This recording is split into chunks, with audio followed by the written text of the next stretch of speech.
Convicts who were killed in court. To that moment in court making global headlines tonight, a convicted war criminal suddenly drinking poison and then shouting a message to the judge.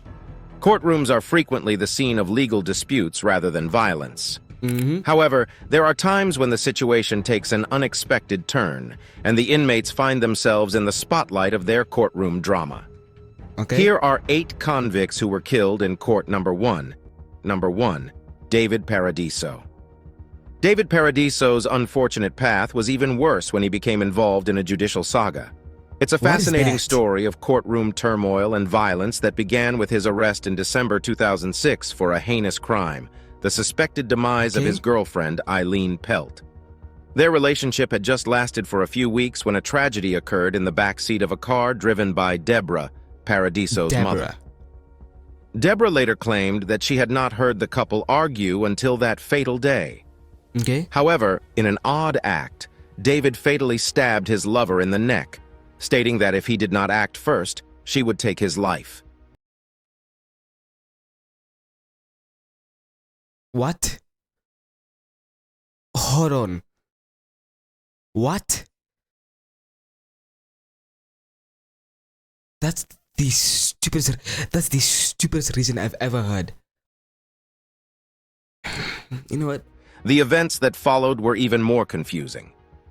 Undaunted by the seriousness of his crime, Paradiso compelled his mother to drive him from Loy, California to a place 15 miles distant in Amador County, where he disposed of Eileen's lifeless body along a road. Those who learned of these deeds were astounded by their callousness. To explain the unexplained, Paradiso's defense team claimed that he was under the effect of methamphetamine during this encounter. He was captured and charged with the crime, nevertheless. However, during his trial in 2009, the narrative took an even more bizarre turn. It is critical to establish context prior to this trial. David's mother, Deborah Paradiso, had been profoundly concerned about her son's mental health in the weeks leading up to the court hearings. She noticed indicators of a potential collapse in him, such as a sense of sorrow in his eyes. Furthermore, she suspected he held a firearm, which she reported to authorities. A search of his holding cell turned up no evidence of a weapon, so her suspicions were dismissed. Deborah Paradiso later claimed that her dismissal contributed to the catastrophic events that followed. Ooh, that's big words. David Paradiso testified about the death of his girlfriend during his trial in March 2009. He did, however, give a different story than his prior statements, discarding his argument that he acted in fear for his life. He stated this time that he took Eileen's life because he thought she deserved not to live. This dramatic shift in his story was both intriguing and concerning. A pause was ordered during this critical trial, presided over by San Juan County Superior Court Judge Cinda Fox, after Deborah, David's mother, left the courtroom in tears. She had spoken out against her son taking the stand, expressing worries about his mental health. This outburst caused a hiccup in the proceedings. During this little respite, David Paradiso made his move. He came up behind Judge Fox and attacked Fox with an unidentifiable sharp weapon. He stabbed the judge numerous times and attacked her physically. Then now, you're gonna get the death sentence. Fact. Why would you do that, first of all? What was processing in your mind to say, you know what, my life has no meaning? Physically as well. Several courtroom visitors attempted to intercede, but it was Lowy Detective Eric Bradley who grabbed his gun and shot Paradiso. Despite her Damn.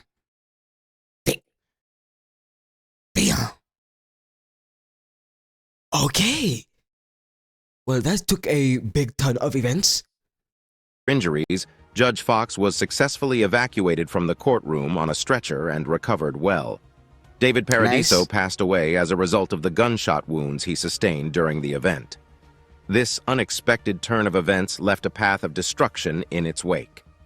David's family, particularly his mother Deborah and brother Aaron Paradiso, were overcome with sadness and stated their conviction that your brother is a psychiatric maniac enthusiast, whatever that means. Okay, he does not deserve to live, and that is a fact. Come on, say it to me. Fact. Let me stop. Let me stop. tragedy may have been avoided if law officials had handled his declining mental health differently. Aaron said that his brother suffered from paranoid schizophrenia, a confirmed and well-known illness. He contended that David should not have been called to the stand in his current mental state. Number 2. Klaus Grabowski. Klaus Grabowski. His story began in Germany, where police identified him as a repeat criminal. Subsequently, he was arrested for strangling a child and was identified him as a repeat criminal. Subsequently, he was arrested but she's a she, but for strangling a child and was sentenced to probation. Some people don't deserve to be a mother. Some people don't deserve to be a mother. Like, who thinks of that? Who says, you know what? This kid is making noise, okay? Let me shut him up permanently.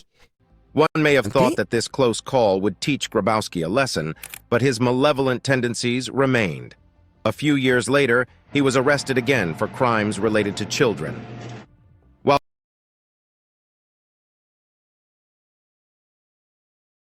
Did you guys hear what I just... A few years later, he was arrested again for crimes related to children. Great. While Grabowski first received light treatment in court, the authorities were not as merciful this time. Grabowski was on the verge of committing his most heinous act, setting the stage for a memorable courtroom brawl. Mary Ann Bach, born on June 3, 1950, was the pivotal person in this horrific story. Her upbringing in West Germany was difficult, with a violent father and a mother who abandoned her when she was a teenager. Ooh, okay. She became... Okay, now I understand. Like, people who had a rough childhood, we can see, we can, what is called, excuse them for the crime. I'm not saying it's right, but we can excuse them because they had a rough childhood. But still. Became a mother at the age of 16, having to give up her first kid for adoption. Great. At the age of 18, she had another kid, whom she had to give up after being attacked just before giving birth. What? On November 14, 1972, Mary Ann gave birth to her third and final child, a beautiful girl called Anna. Mary Ann was raising Anna on her own, so she worked as a waitress to make ends meet. Their lives, however, remained No, it's bread, not meat, buddy. Unsettled. Mary Ann's long hours at the bar kept her away from Anna, and several of her acquaintances saw that Anna frequently looked after herself, even sleeping at the bar where her mother worked. The sad sequence of events began on May 5, 1980, when Mary Ann and Anna got into a violent disagreement before Anna left for school. Okay. The 7-year-old, who was heartbroken and upset, opted not to go to school that day. Klaus Grabowski... Oh, you guys are lucky. When my parents say we go to school, you's going to school, okay? A neighbor from their apartment complex offered her the opportunity to play with his cats in his apartment while she departed, claiming to go to school. Once Anna was at Grabowski's apartment, he assaulted her for hours. Surprisingly, he then strangled her with his fiancé's tights, of course he did. Brutally and...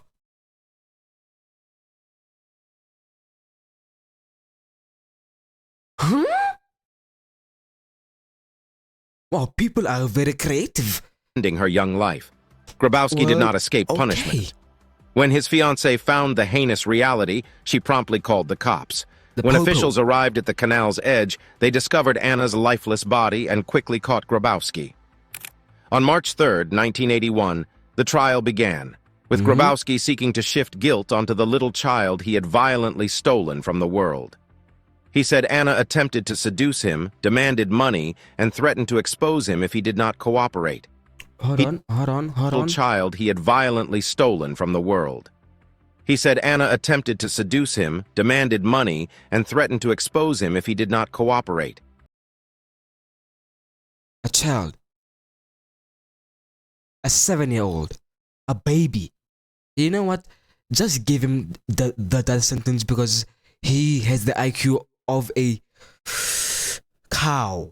Okay? Embarrassing.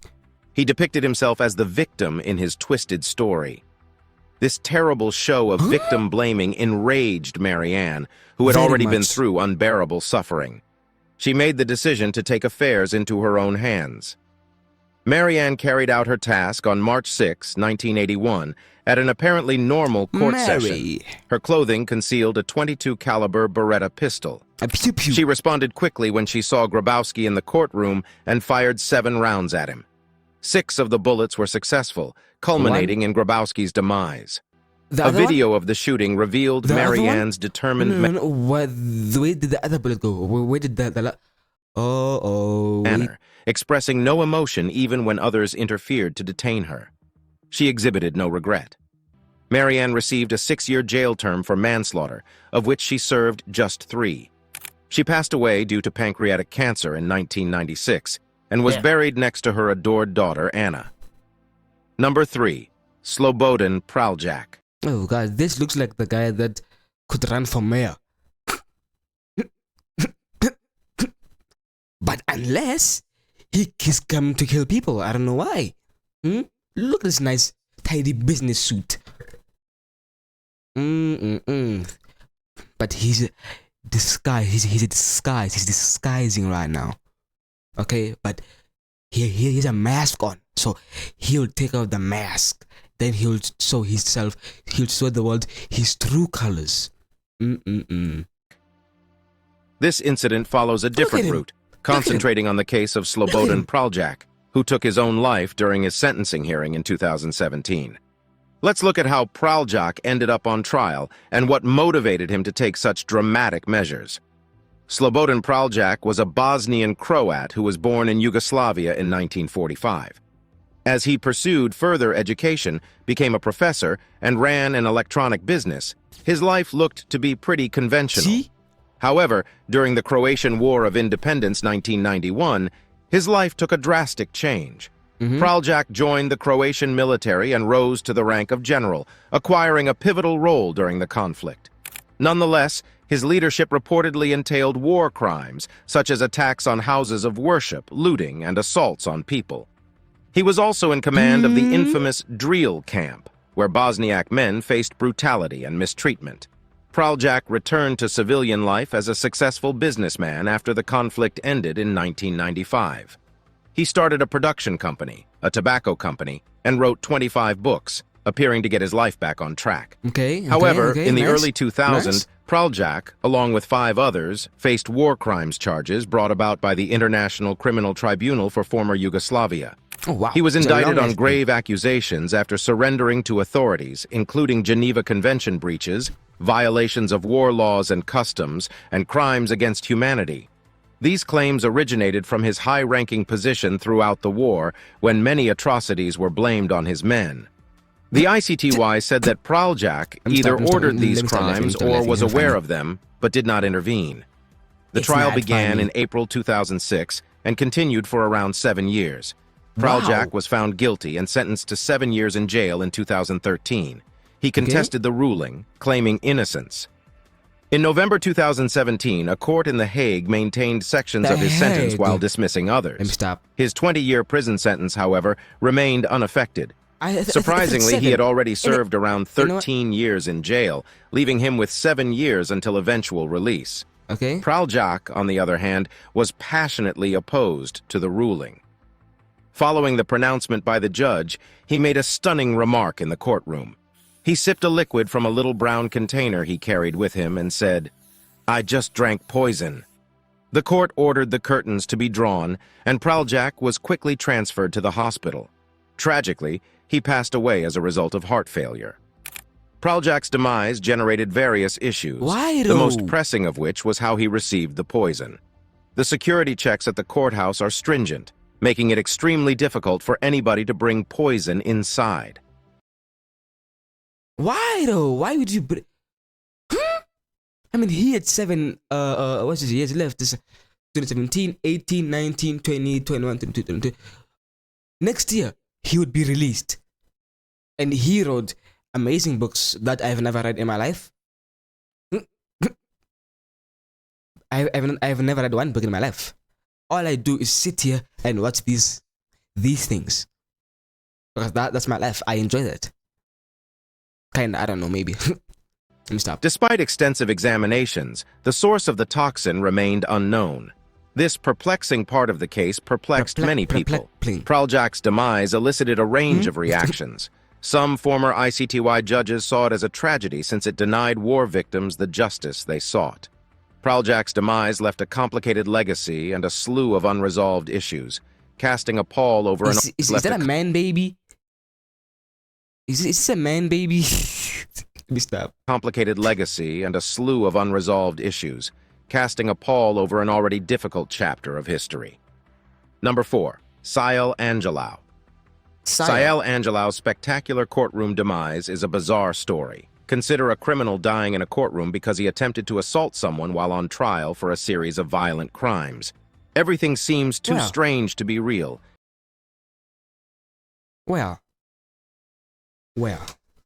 Violent crimes. Everything seems too strange to be real, yet everything happened exactly as recounted in the instance of Angelau. Angelau's childhood is partly shrouded in mystery, with little information accessible about him.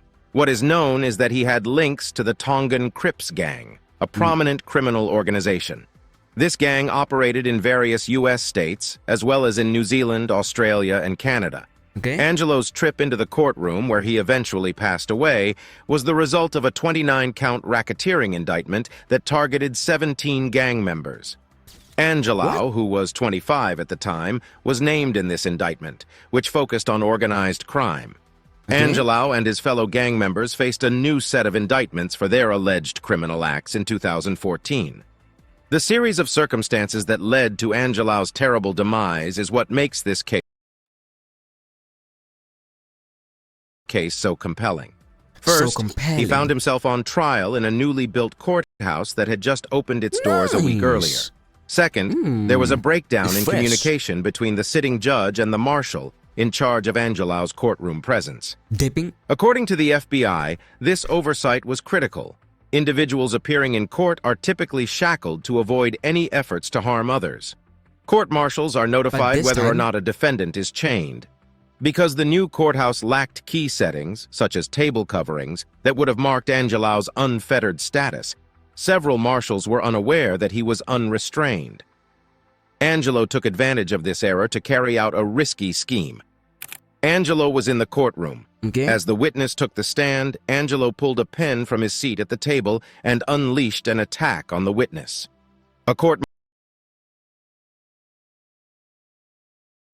He is trying to be John Wick so bad. He's trying to be John Wick so bad. But you ain't that, buddy. Marshal quickly intervened, ordering Angelau to put down the pen. The witness escaped Angelau's attack by running to safety. Several others in the courtroom hurried to interfere, hoping to stop Angelo's attack. Angelo's aggressive plans, however, were immediately thwarted by a court marshal who used his weapon.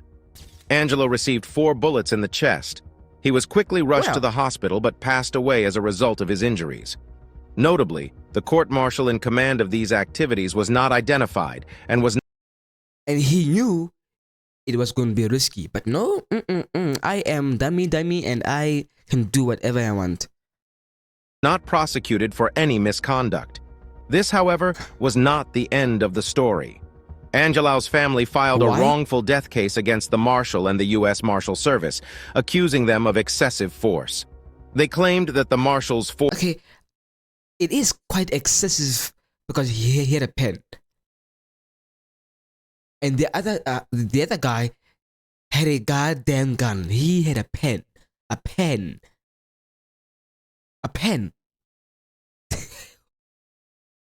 John Wick? 4 rounds were excessive force.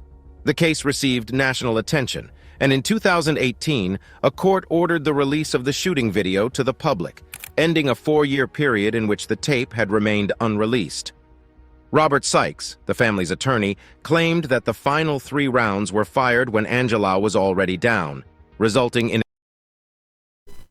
That is hilarious. excessive force. Judge Dowell, however, disagreed with this view and dismissed the case. He said that Angela was plainly attempting to assault the witness and that the We are marshal's penned, by the way. actions were required to avert damage since Angela had just seconds before launching his attack. Following that, the family decided not to challenge the ruling, and the matter gradually disappeared from public view. Number 5. Jonathan Schmitz.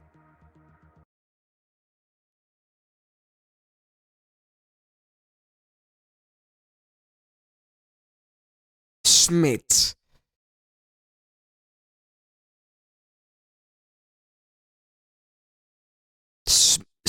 Schmidt. This guy. This guy killed a person. This guy. Him. This guy killed a person. How? This guy looks like a dad. He probably is a dad.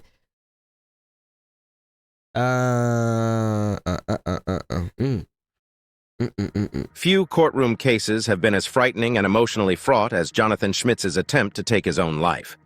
This terrible incident occurred in 1995 during a high-profile trial that received national notice. It's a narrative about the complexity of mental health, the rigors of public scrutiny, and the life-changing impact of a single event on everyone involved. Jonathan Schmitz's meteoric rise began with a guest appearance on the Jenny Jones program, a famous daytime talk program noted for its sensationalized fare. Schmitz, a calm and humble man, was asked to the program by a producer who explained that a hidden admirer wished to expose their name. Schmitz had no idea that the admirer would turn out to be Scott Amadure, another guest on the show. Amadure admitted his affection for Schmitz in front of a live studio audience during the episode's recording, indicating that he had a crush on him. The audience reacted with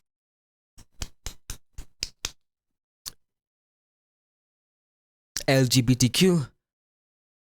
Of course, I support it. I'm not part of it, but I support it. No, don't leave the video just because I said that.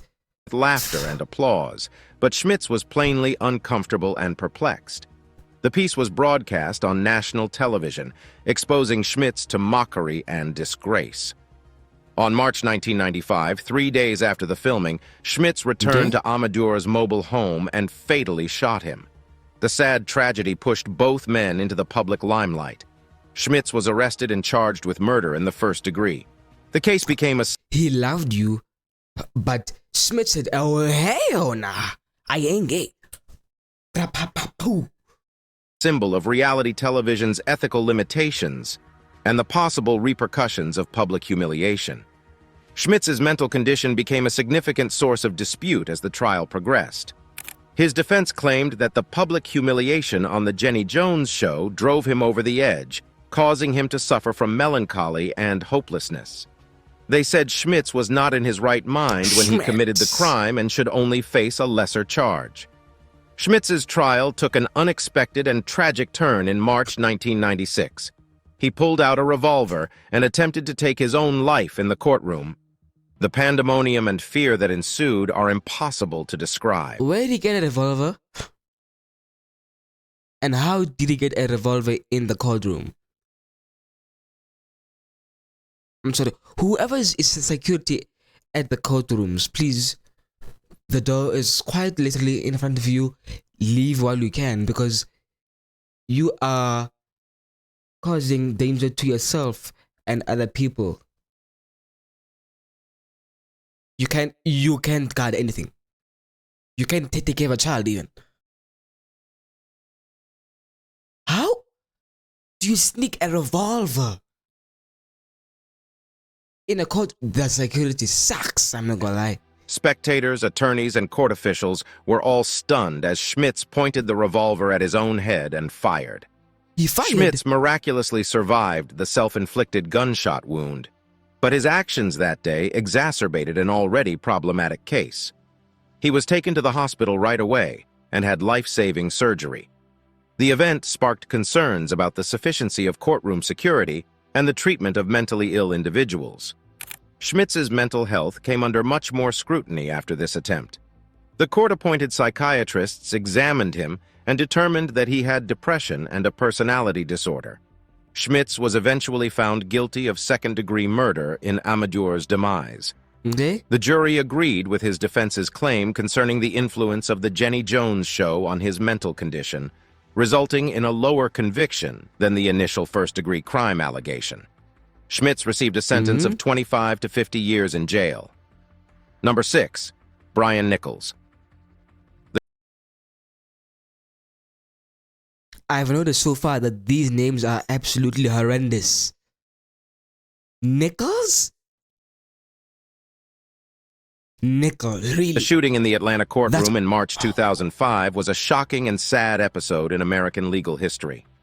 Brian Nichols was at the core of this terrible episode, and his actions that day would echo well beyond the walls of the Fulton County Courthouse in downtown Atlanta, Georgia.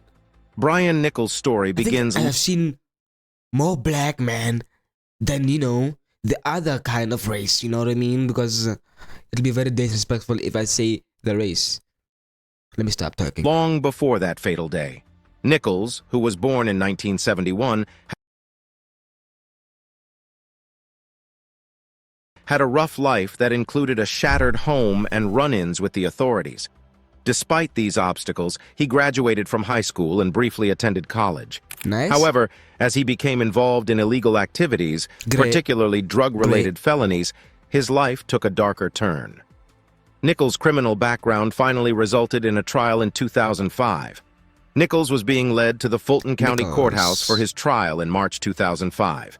Nobody expected this normal excursion to set off a terrible... days! How many chains do you have? How many chains do you have, for God's sake? Nah, matter of fact, how many McDonald's do you eat per day? I'm sure it's 5 per day. Oh, is that 5 per hour? Okay, that's horrendous. That is horrendous. Chain of events. Nichols started the rampage by overpowering a deputy sheriff, grabbing her gun and taking her life. He then went to the courtroom and shot both the presiding judge, Roland Barnes, and a court reporter, Julianne Brandow. Okay. Both the victims lost their lives in the shooting. Nichols escaped the courthouse after committing these heinous crimes, igniting a large manhunt and leaving Atlanta in terror and panic.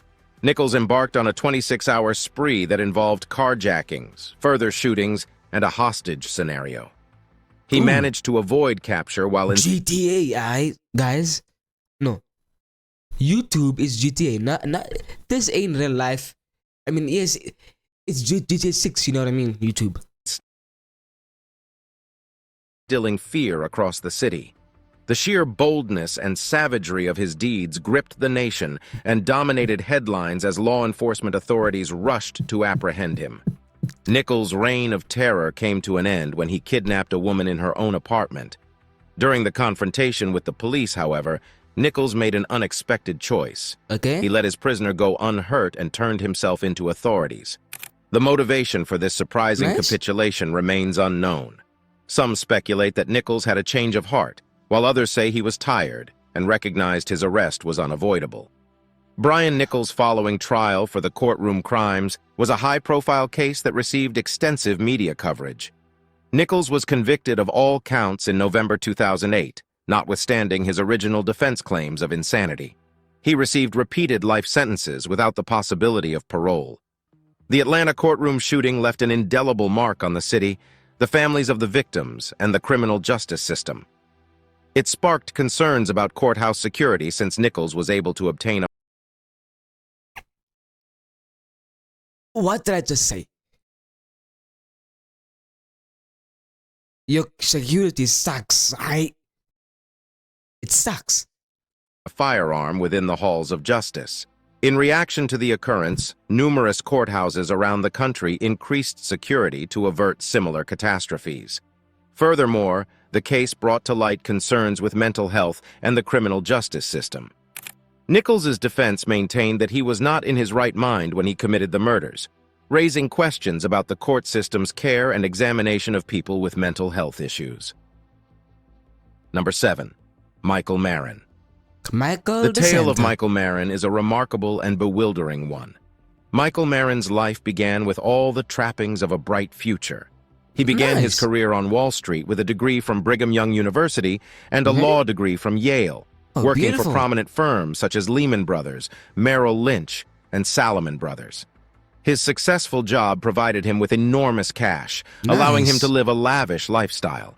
He had many Beautiful. luxurious properties, as well as an art collection that included works by luminaries such as Picasso.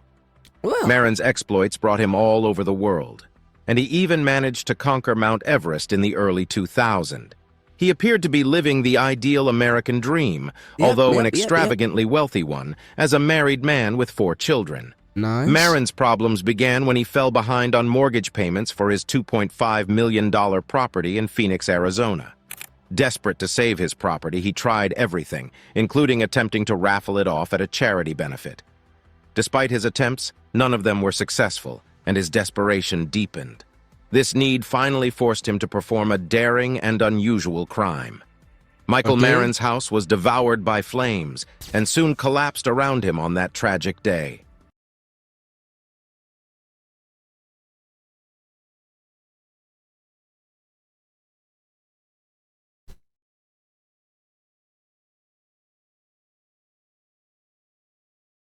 Couldn't you pay it off? Because aren't you a millionaire? Couldn't you pay it off? I'm pretty sure you could pay it off. Like, what are y'all thinking? Marin came from the Some of y'all don't deserve to have money, okay? Some of y'all. heart of this raging flame, a very perplexing sight.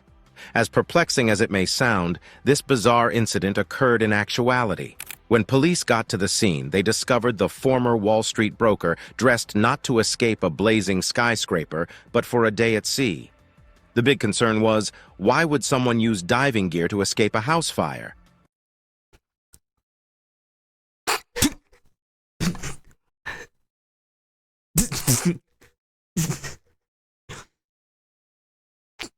He gonna swim in the flames, okay? Let him be. Marin had devised an unusual scheme. In order to avoid having to make mortgage payments, he staged the fire. On paper, his plan appeared simple. Burn down the house, flee while using scuba gear to breathe, and then collect the insurance money to get out of financial trouble. His strategy, So he however, would went soon broke. fall apart. You went broke. Several variables threw a kink in Marin's plan. The first red flag was the easily arranged dive gear. Who maintains a completely completed diving suit in their bedroom, ready to use in case of fire? Second, the fire investigation indicated that the fire was intentionally set in 4 separate areas around the house, with phone books utilized to ensure its quick spread. It became clear that this was not a simple case of a home fire, but rather a deliberate act. Michael Marin's cheeky financial problems, criminal. as well as his mistaken attempt to fix them, have left him facing serious repercussions. Arson and attempted insurance fraud were serious offenses with severe punishments. Marin faced a jail term ranging from 7 to 21 years if found guilty when his court procedures began in May 2012. It was a bleak scenario with no apparent way out. Marin's fate was sealed in June 2012 when he was found guilty of his charges. Guilty. The decision took him hard, and he can be Please seen stop. responding with anguish in a Please courtroom stop. video. Please. His face became crimson after consuming something, and he drank from a sports bottle before falling. Panic arose as courtroom members raced to save him, but their attempts were futile. Marin was rushed to the hospital where he subsequently passed away. Number 8. Okay. William Stryer.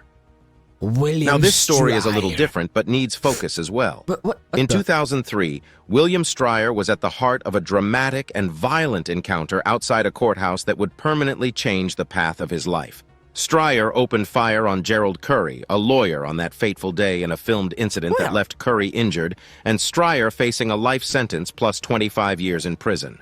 The events of that day were filmed by a TV cameraman who happened to be covering the murder trial of actor Robert Blake, which had nothing to do with Stryer's case. The video showed a frightening sequence in which Stryer, armed with 2 weapons, fired 5 rounds into Curry's neck, arms, and shoulder. Curry bobbed, weaved, and hunched beneath a slim tree in a desperate fight for survival, his life hanging in the balance. Strier's attempt... Wow, yeah. Rah, rah, rah, rah. Let me stop. Before I get cancelled, let me stop, okay? Tell your boy to stop. Murder conviction in January marked the start of a judicial path that would lead to his life sentence.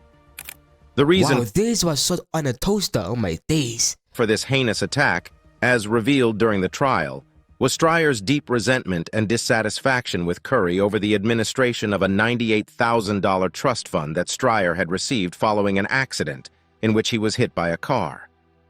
This obviously out-of-control money argument eventually motivated Strier to perform a horrific deed. After the incident, Strier strolled away from the scene with an unsettling composure, pocketing his firearms and walking away. Well, "That's what you get for taking my money?" he said as he You exited son the of a gun. courtroom and into the thoughts of those who witnessed the horrible episode. It was a startling display of savagery, and the consequences for Strier would be severe. During the trial, however, the defense team gave a different viewpoint, saying that Strier thought his trust had been terribly is abused, he dying causing in him the, to think he had been harmed. in the... They said that Strier I lost his mind during the I don't know. incident, I can't claiming that his actions were motivated by a strong feeling of injustice rather than malice. Gerald Curry, the lawyer who took the brunt of Strier's rage, expressed delight at his assailant's life sentence. Strier, in his opinion, was a dangerous person, and the decision assured that he would never be free again.